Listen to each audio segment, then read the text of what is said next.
إن الحمد لله نحمده ونستعينه ونستغفره ونعوذ بالله من شرور أنفسنا ومن سيئات أعمالنا من يهده الله فلا مضل له ومن يضلل فلا هادي له أشهد أن لا إله إلا الله وحده لا شريك له وأشهد أن محمدا عبده ورسوله.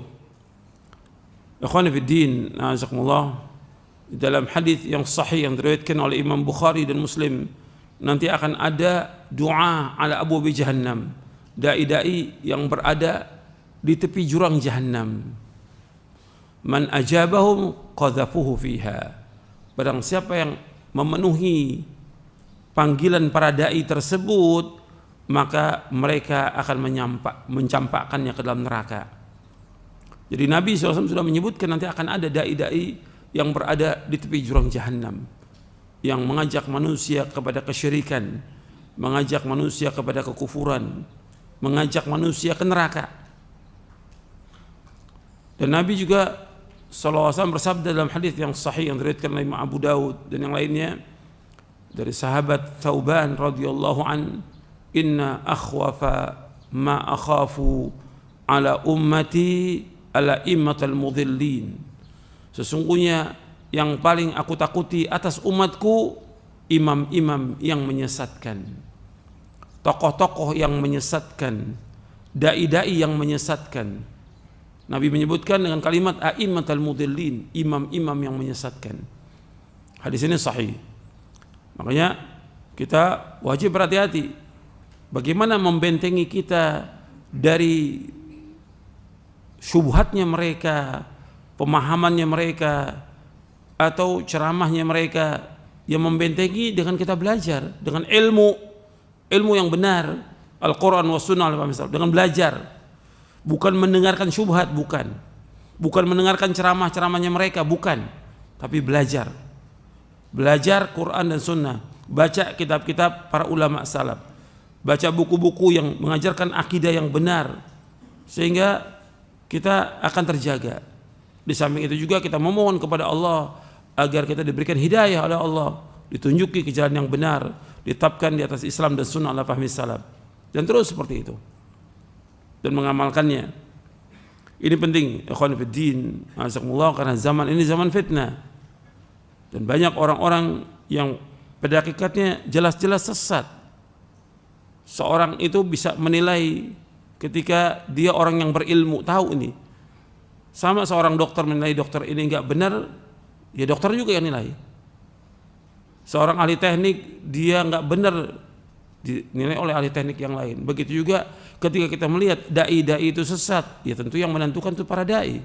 Artinya orang berilmu yang paham tentang Quran dan Sunnah. Ini orang sudah menyimpang dari jalan yang lurus, dan ini berbahaya buat umat Islam. Makanya kita wajib hati-hati. Dengan apa? Dengan belajar. Antum sibukkan dengan belajar, sibukkan dengan ilmu, sibukkan dengan membaca kitab-kitab para ulama, sibukkan dengan membaca buku-buku yang bermanfaat. Itu yang paling penting. Dan kemudian mengamalkan. Ini yang paling penting yang perlu saya sampaikan kepada antum, karena banyak yang sibuk dengan media sosial, kemudian mendengarkan ceramah-ceramahnya ahlul bid'ah, kemudian sesat. Dan itu bukan mustahil. Orang itu sesat bukan mustahil. Di zaman dulu aja ada orang-orang yang bertemu dengan sahabat, Masya Allah, baca Al-Qurannya Masya Allah, hafal Qurannya Masya Allah, sholatnya segala macam, sesat. Seperti siapa? Khawarij, hafal Quran, sholat malam, puasa, dan banyak lagi yang lain lakukan, tapi sesat. Makanya antum hati-hati, jangan tertipu juga dengan banyaknya ibadah orang atau bacaan Qurannya bagus, tapi bagaimana akidahnya, bagaimana ibadahnya, bagaimana manhajnya, bagaimana dia berjalan di atas jalan yang benar atau tidak. Bukan mustahil orang itu sesat. Saya ambil contoh dua, sebenarnya banyak. Contoh Nafi al-Azruq, seorang yang belajar dengan Ibnu Abbas, Al-Bahr wal Habr, lautan ilmu. Belajar. Kemudian dia berteman dengan siapa? Temannya ini yang berbahaya, dengan Khawarij. Kemudian nikah dengan seorang Khawarij, jadi Khawarij dia, dan memerangi Ali bin Abi Thalib. Ini murid dari siapa? Ibnu Abbas, orang yang alim, didoakan oleh Rasulullah SAW.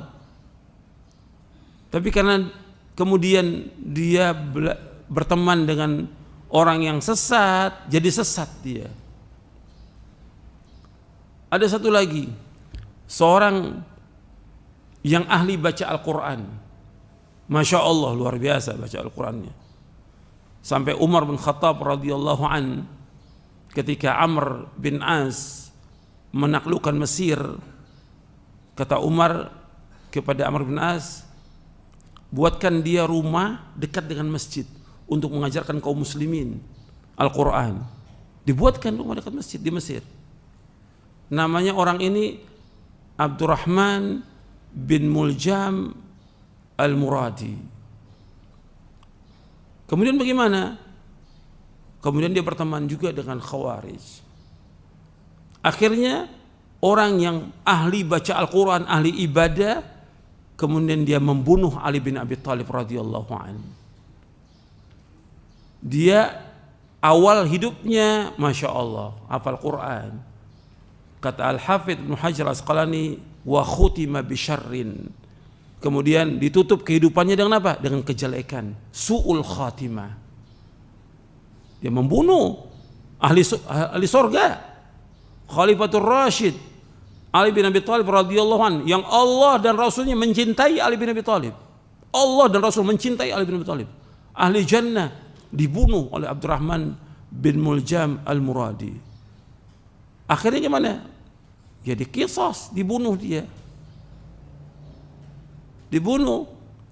Berarti di sini kata para ulama, dia mati dalam keadaan su'ul khatimah. Membunuh orang biasa aja itu berat hukumnya di akhirat. Orang muslim biasa dibunuh, berat hukumnya di akhirat. Sampai dalam satu riwayat disebutkan Allah nggak akan menerima taubatnya orang yang membunuh seorang muslim. Nggak diterima taubatnya.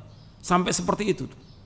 Sekarang yang dibunuh Khalifatul Rashid Ali bin Abi Thalib radhiyallahu an. Jadi ini jadi ibrah, pelajaran.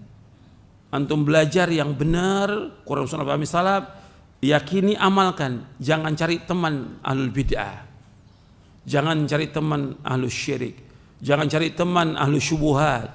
Banyak memang teman yang ngajak untuk ngaji juga, tapi antum hati-hati. Bukan mustahil orang itu bisa sesat. Hafal Quran bisa sesat, dekat dengan Umar bisa sesat, dekat dengan Ibnu Abbas bisa sesat. Bukan mustahil. Ini hidup nih, hati-hati. Allah muqallibal qulub, maka kita berdoa, ya muqallibal qulub tsabbit qalbi ala dinik. Ya, sampai di sini kajian kita, mudah-mudahan bermanfaat. Wassallallahu Nabi Muhammadin wa ala sahbihi ajma'in.